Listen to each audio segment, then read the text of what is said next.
Ano nga bang isyu sa ating lipunan? Gaano ito karami? At bakit nangyayari ito sa atin? Ako, ikaw, tayo, bilang isang kabataan at mamamayan, ay nagkakaroon rin ng suliranin sa pera. Anong masasabi mo tungkol dito?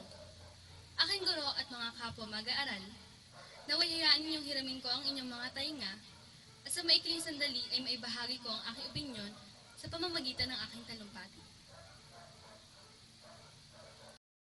Maraming salamat po sa inyo.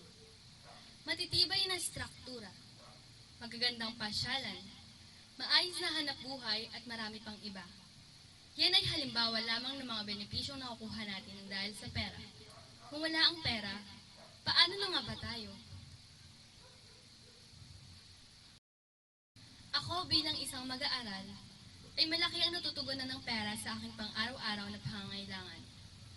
Ang pagkain sa umaga hanggang hapunan. Nakakakain ako ng maayos at natutugunan ang 3 beses na pagkain sa isang araw. Marahil ang iba sa atin ay ganoon din.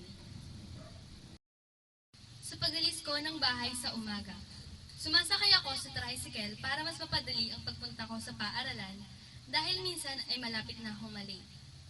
Sa pagbili ng mga pangangailangan sa projects, nabibili ko ang dapat at kailangang bilhin at ang lahat ng iyan ay dahil sa pera. Sabi nga nila, hindi tayo mabubuhay kung wala ang pera. Pero sabi lang pala nila yun.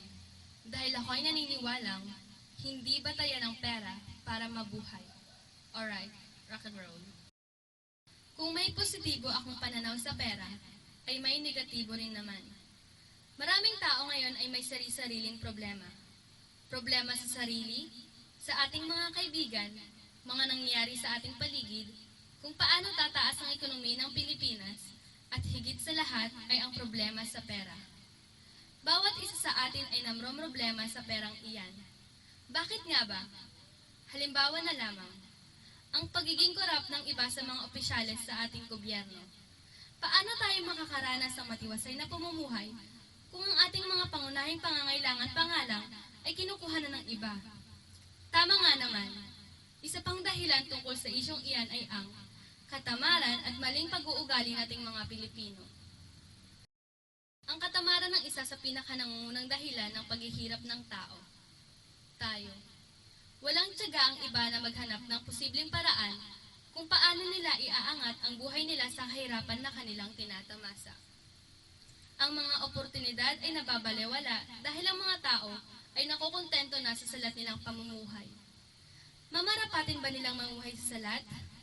Hindi malamang. Bakit nga ba hindi tayo makaahon sa hirap na iyan? Kailan pa tayo kikilos upang magbago ang takbo ng ating buhay? Kapag ba may gamot na sa katamaran? Ang mga nasabi kong halimbawa ay isa lamang sa napakaraming dahilan ng kahirapan sa pera sa ating lipunan. Ano pang hinihintay natin? Pasko at bagong taon? Bakit hindi tayo kumilos? Dahil ba sa katamarang iyan? Aba, magsikap tayo habang maaga pa, para agad nang umunlad ang ating mga buhay. Kaya mga kapwa ko Pilipino, kilos na dahil walang makakapigil sa atin. Yun lamang mga kamag-aral at aming guro. Muli, ako si Angelique Jane Di Maano at maraming salamat sa inyong pakikinig.